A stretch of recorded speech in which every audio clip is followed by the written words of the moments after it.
101वां question से शुरुआत करते हैं विलियम वर्ड्सवर्थ की। लिखा है कि कौन सा स्टेटमेंट प्रिल्यूड के बारे में सही नहीं है। तो पहला है कि प्रिल्यूड कवि के मरने के बाद प्रकाशित हुई, तो ये तो सही है, पब्लिश्ड पोस्टहुमसली। इस कविता में वर्ड्सवर्थ ने कैसे वो पोएट का विकास हुआ, पोएट का विकसित रूप कैसे उन्होंने अर्जित किया, इसमें ये बताया गया है, तो ये भी सही है। ये जो है ये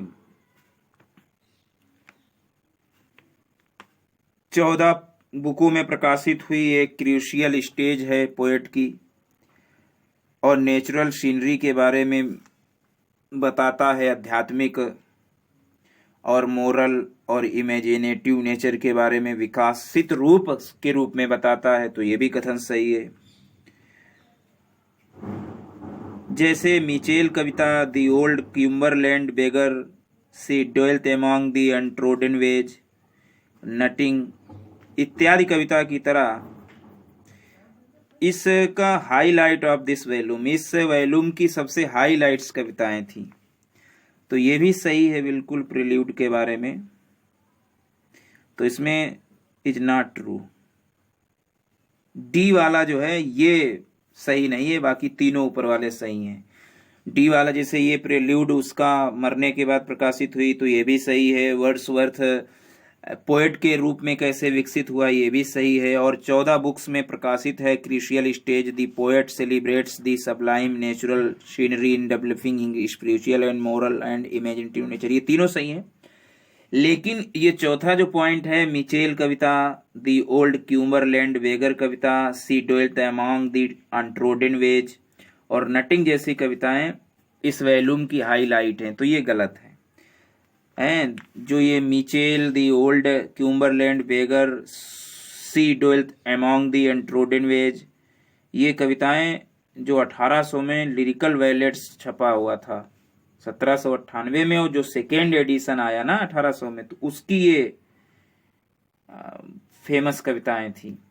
प्रेल्यूड का पहला एडिशन जो है केम आउट इन 14 बुक्स के साथ में 1805 में आया था, और फिर दोबारा से इसको रिवाइज किया गया, और रिवाइज करने के बाद में 1850 में इसको प्रकाशित करवाया गया इसके मरने के बाद में इसकी पत्नी द्वारा, और ये कविता जो है वॉल्यूम में नहीं आई, ऐसे ही आई। 102वां क्वेश्चन है कि कौन सा स्टेटमेंट लिरिकल वैलेट के बारे में सही नहीं है। तो पहला ये है स्टेटमेंट कि ये केवल वन वैलेट प्रॉपर, इस कविता में केवल एक ही बैलेट छपा, वो भी कॉलरिज की कविता थी, the rhyme of the ancient mariner. मतलब पूरी 23 कविताएं थी लिरिकल बैलेट में, तो उसमें एक ही बैलेट छपा, और वो भी कविता थी the rhyme of the ancient mariner, तो ये बिल्कुल सही है, एक ही बैलेट था। दूसरा था ये पेस्टोरल और दूसरी कविताओं को लेकर भी चला, पेस्टोरल कविताएं भी थी और दूसरी भी कविताएं थी, तो ये भी सही है। लिरिकल वैलेट का जो प्रीफेस आया वर्ड्सवर्थ के द्वारा, तो ये वर्ड्सवर्थ के द्वारा प्रीफेस जोड़ा गया 1800 में, तो ये भी सही है। तीनों ऊपर के कोटेशन सही है। 8वां जो इसमें सेंटेंस है कि थॉमस ग्रे की जो कविता elegy written in a country churchyard, ये भी इसमें प्रिंटेड हुई, तो ये गलत है। थॉमस ग्रे की कविता elegy written in a country churchyard ये 1751 में प्रकाशित हुई, ये लिरिकल वैलेट में प्रकाशित नहीं हुई। 103वां क्वेश्चन है for nature then the coarser pleasures of my boys days and their glad animal moments all gone by to me was all in all, ये ऊपर की line Tintern Abbey revisited की है। ये वर्ड्सवर्थ किसके बारे में इन लाइनों में बात कर रहे हैं, मतलब ये जो लाइन्स हैं ये Tintern Abbey revisited revisited के बारे में है, उस कविता से ली गई हैं, तो इसमें वर्ड्सवर्थ किसके बारे में बातें कर रहे हैं। देखिए जो ये लाइन है, for nature then the coarser pleasures of my boys days and their glad animal moments all gone by to me was all in all, तो ये जो बात कर रहे हैं वर्ड्सवर्थ, ये बात कर रहे हैं पहले और सेकेंड स्टेज के बारे में, अपनी रिलेशनशिप जो उनकी नेचर के साथ में थी उसके बारे में बात कर रहे हैं। Both the first and second stage in his relationship with nature, for nature then, और प्रकृति ने तब, the courses pleasures of my boys days, तब मेरे बचपन के दिनों को बताया, एंड देयर ग्लेड एनिमल, और उस प्रसन्न एनिमल के कैसे दिन चले गए मेरे लिए सभी, उसके बारे में बताया। तो ये फर्स्ट और second stage in his relationship with nature के बारे में बताया है। नेक्स्ट क्वेश्चन है 104वां। वर्ड्सवर्थ जो है डीप प्रभाव था थॉमस हार्डी पर। विलियम वर्ड्सवर्थ का डीप इन्फ्लुएंस था ऑन थॉमस हार्डी पर, और हार्डी के अनुसार एक पार्टिकुलर पोयम भी लिखी गई वर्ड्सवर्थ के द्वारा, और बेस्ट क्यूर फॉर डिस्पेयर, मतलब हार्डी पर, थॉमस हार्डी पर विलियम वर्ड्सवर्थ का बहुत प्रभाव अच्छा था, और हार्डी ने बताया उनकी सबसे बेस्ट पोयम जो है बेस्ट क्यूर फॉर डिस्पेयर रखा गया। मतलब उसको हार्डी ने कहा कि बेस्ट क्यूर ऑफ डिस्पेयर, मतलब निराशा का सबसे सर्वोत्तम इलाज। तो वो कौन सी पोयम थॉमस हार्डी ने बताया? तो देखिए, थॉमस हार्डी वर्ड्सवर्थ का जो रिवॉल्यूशन एंड इंडिपेंडेंस कविता 1807 में प्रकाशित हुई, वो पोएम्स इन 2 वॉल्यूम्स में, और ये 1802 में लिखी गई, और इसका जब टाइटल था 1802 में ओरिजिनली रूप से रिवॉल्यूशन एंड इंडिपेंडेंस का ओरिजिनली रूप से 1802 में लिखी गई और 1807 में प्रकाशित कराई गई पोएम्स इन 2 वॉल्यूम्स में, तब इसका टाइटल था ओरिजिनली रूप से द लीच गेदरर। और बाद में इस पर इसका डीप इन्फ्लुएंस आया थॉमस हार्डी पर। लीच गेदरर्स का अर्थ होता है कि वह व्यक्ति जो जोंके इकट्ठा करता है, तो इसका बड़ा प्रभाव था थॉमस हार्डी पर। अगला है कौन सी कविता विलियम वर्ड्सवर्थ के द्वारा सोनेट लिखा गया? तो लंदन 82, ये जो है सोनेट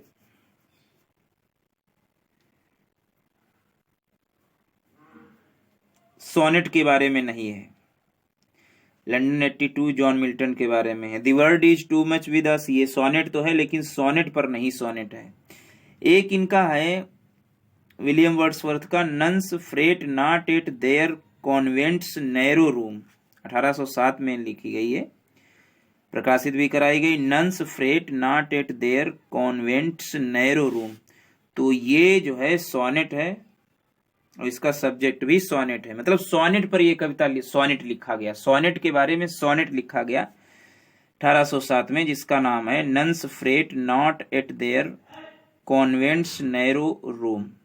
106वां क्वेश्चन है कि विलियम वर्ड्सवर्थ का जो स्टेटमेंट है purpose in publishing lyrical ballads, lyrical ballad के प्रकाशन के तौर पर जो स्टेटमेंट आया था, और उन्होंने कंप्लीट फ्रेज क्या उन्होंने लिखा था? To choose incidents from common life and to relate और describe them throughout as far as possible.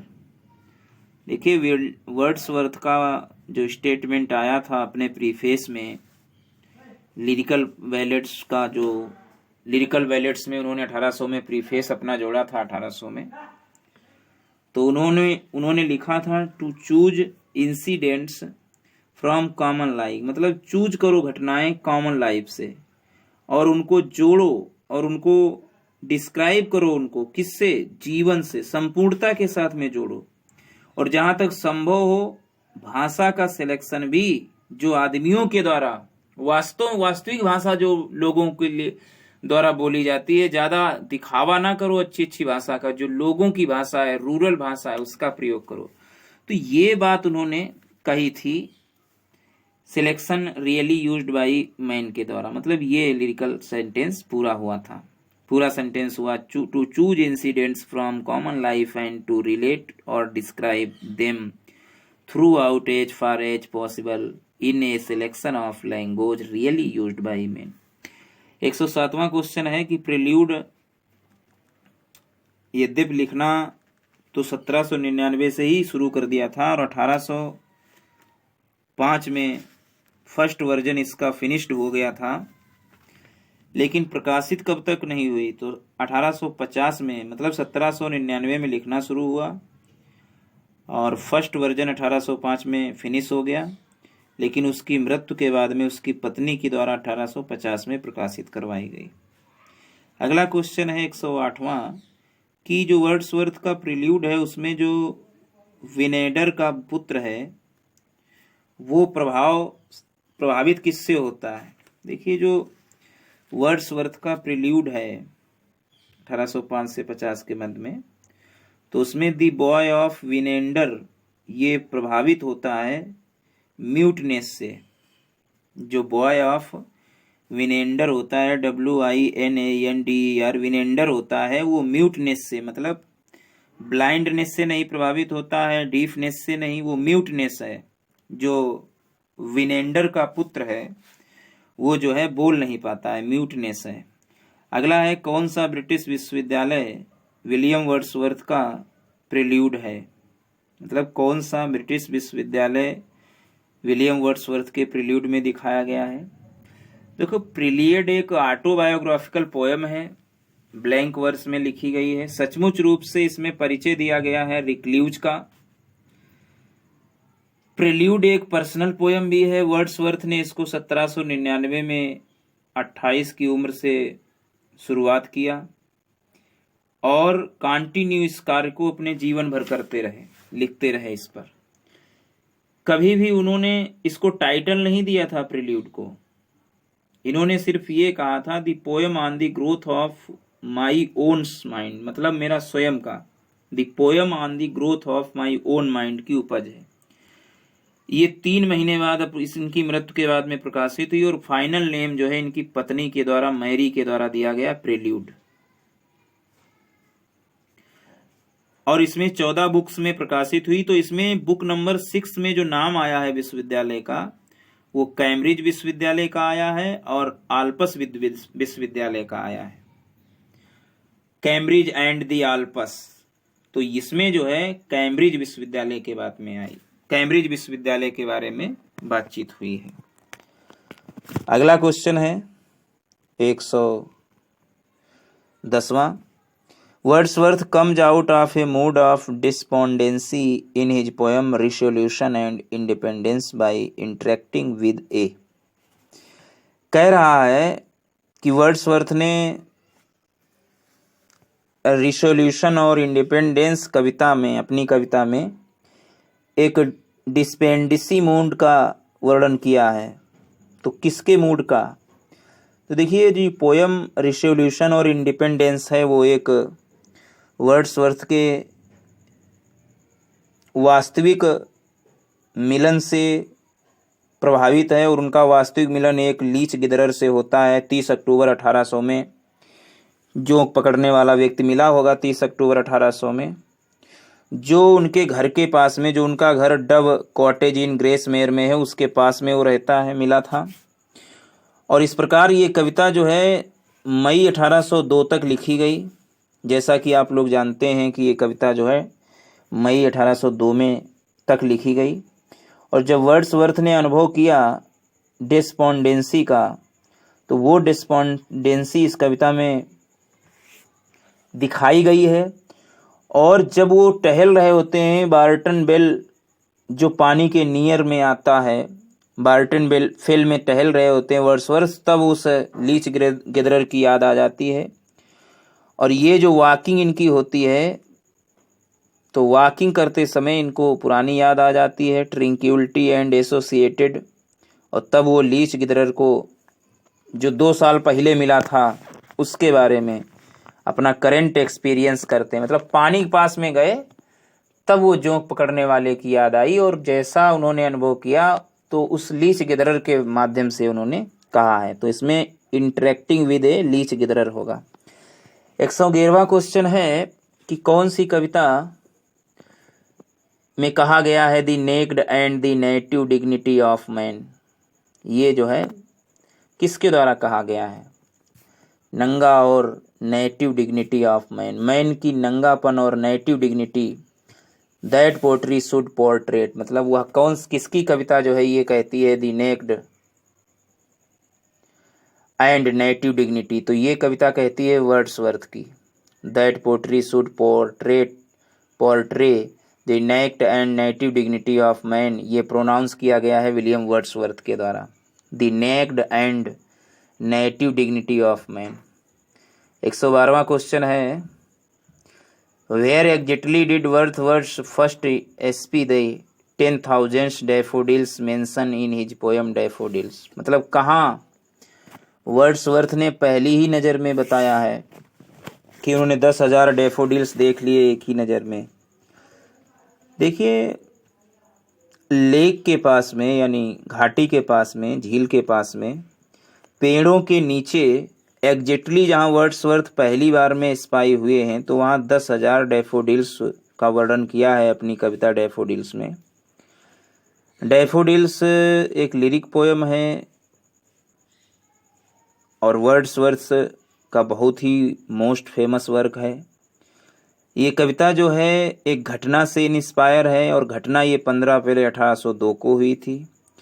और 15 अप्रैल 1802 को जो घटना हुई थी उसमें वर्ड्सवर्थ और उनकी बहन डोरेथी जो है एक लॉन्ग बेल्ट ऑफ डैफोडिल्स से गुजरते हैं और उसी का वर्णन उन्होंने किया है। और वो डैफोडिल्स का जो बेल्ट है, लॉन्ग बेल्ट है, वो beside the lake beneath the trees के नीचे होती है, मतलब लेक के करीब में और वृक्षों के नीचे।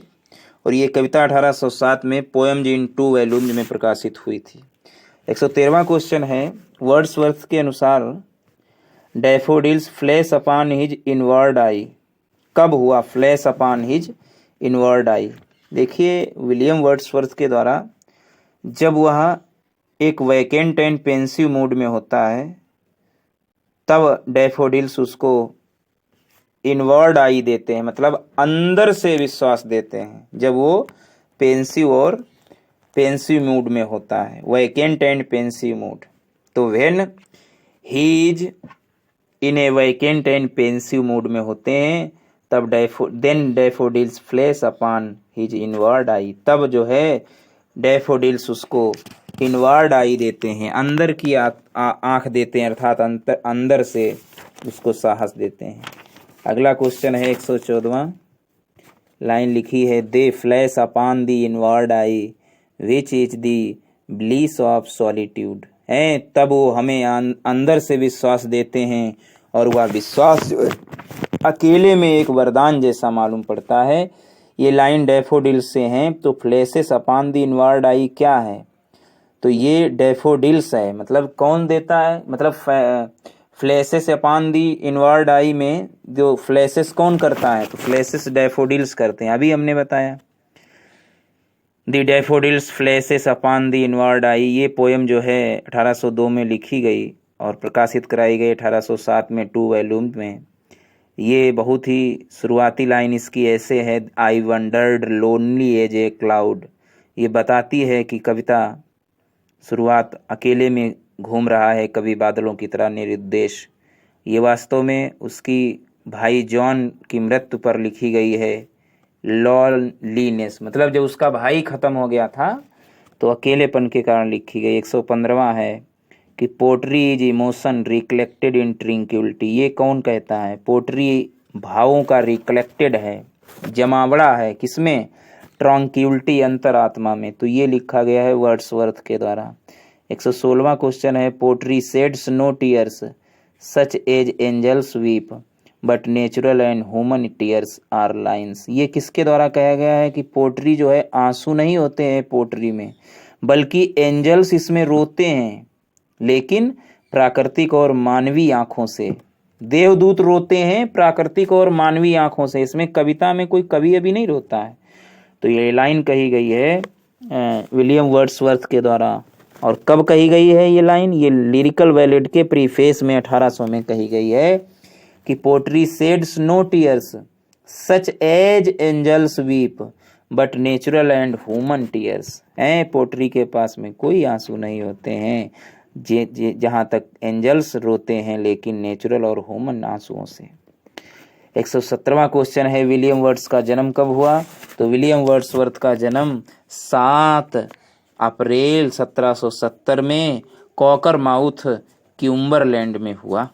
118वां क्वेश्चन है कि कौन सा स्टेटमेंट इनकरेक्ट है विलियम वर्ड्सवर्थ के सॉलिटरी रेपर के बारे में?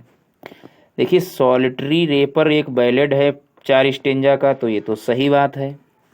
सॉलिटरी रेपर जो है ये बैलेड है 4 स्टेंजा का, ये तो सही है 32 लाइन का। और ये 5 नवंबर 1805 में लिखा गया और प्रकाशित कराया गया 1807 में, जो उसका पोएट्री कलेक्शन था पोएम्स इन 2 वॉल्यूम्स में, तो ये भी सही है। वर्ड्सवर्थ का विश्वास है इस कविता में कि प्राकृतिक संसार महत्व में इसमें विश्वास है और power of memory and a human mind में विश्वास है। मतलब इसमें वर्ड्सवर्थ इसमें ये दिखाते हैं कि जो प्राकृतिक संसार है उसमें ये विश्वास दिखाते हैं, the power of memory and human mind में विश्वास दिखाते हैं, तो ये भी सही है। लास्ट वाला सेंटेंस जो है this poem is based on William Wordsworth own experience, ये गलत है। ये कविता विलियम वर्ड्सवर्थ के अपने स्वयं के अनुभव पर नहीं है। ये पोएम जो है बेस्ड नहीं, आधारित नहीं है। और ये सॉलिटरी रेपर जो है हमने तुम्हें बताया है, सॉलिटरी रेपर जो है 1805 में लिखी गई और 2 वॉल्यूम्स में प्रकाशित हुई 1807 में। ये एक यूनिक है सॉलिटरी रेपर और ये जो है किसी दूसरे के अनुभव पर आधारित है, विलियम वर्ड्सवर्थ के आधार पर नहीं है। और दूसरा वो कोई आथर था जो फ्रेंड था, और फ्रेंड का नाम था विलियम वर्ड्सवर्थ के थॉमस विलिंगकिंसन हैं। क्या नाम था उनके मित्र का? थॉमस विलिंगकिंसन। तो विलिंगकिंसन के अनुभव पर आधारित है, उसी पर इन्होंने एक कविता लिखी। अच्छा, थॉमस विलिंगकिंसन को उन्होंने डिस्क्राइब किया है अपनी इसी कविता में, लिखा है tour to British mountain, tour to British mountain लिखा है इसमें, टूर टू ब्रिटिश माउंटेन। तो ये कहा है उसमें। 119वां है कि वर्ड्सवर्थ ने डैफोडिल्स के फैलाव की तुलना डैफोडिल्स कविता में किससे की है? देखिए, वर्ड्सवर्थ ने जो डैफोडिल का फैलाव है, स्ट्रेच ऑफ डैफोडिल्स है, तो डैफोडिल्स जो 1807 में प्रकाशित हुई कविता, तो उसमें डैफोडिल्स के फैलाव की तुलना उन्होंने स्टार के ट्विंकलिंग से की है। जो मिल्की वे में स्टार्स हैं, मतलब जो आकाश गंगा में तारों का चमकना है, उससे किया है। लिखा है उन्होंने continues as the stars that shine and twinkle on the Milky Way, they stretch in never ending line along the margin of a bay. Continue वो स्टार्स जो है चमकते रहते हैं जैसे, और टिमटिमाते रहते हैं आकाश में, वैसे ही ये भी फैले हुए हैं जिनकी रेखाएं खत्म नहीं हो रही, अर्थात उनका और छोर नहीं मिल रहा है। तो इसमें जो है twinkling of stars in the Milky Way. और आज का लास्ट क्वेश्चन है कि Wordsworth recollects the daffodils. Wordsworth ने कौन सी यादें डैफोडिल्स रिकलेक्ट किया है डैफोडिल्स को? तो Wordsworth recollects the daffodils in a vacant and pensive mood. Wordsworth daffodils को कब याद करते हैं? जब वो खाली होते हैं और दुखी मन में होते हैं। लिखा है कविता में, for oft when on my couch I lie in vacant और in pensive mood, they flash upon that inward eye which is the bliss of solitude. For oft when on my couch I lie, जब मैं अपने एक कमरे में couch लेटा होता हूँ और अकेला होता हूँ, पेंसिव मूड में होता हूँ, तब दे माने वे daffodils flash upon that inward eye, तब मेरी अंतरात्मा में आके which is bliss of solitude, वो अकेलेपन में हमें वरदान साबित होते हैं। तो 120 क्वेश्चन हुए। Thanks for watching.